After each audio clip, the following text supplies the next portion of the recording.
Hello friends, welcome to our YouTube channel. In this video I'm going to tell you about how to fix heating problem in your Tecno smartphone. Before watching this video, if you have not subscribed to our YouTube channel, then subscribe to it and like our video. So let's start friends.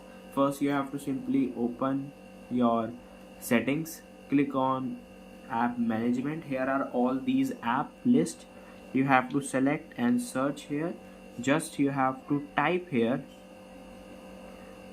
system like this, then click on Android system web view.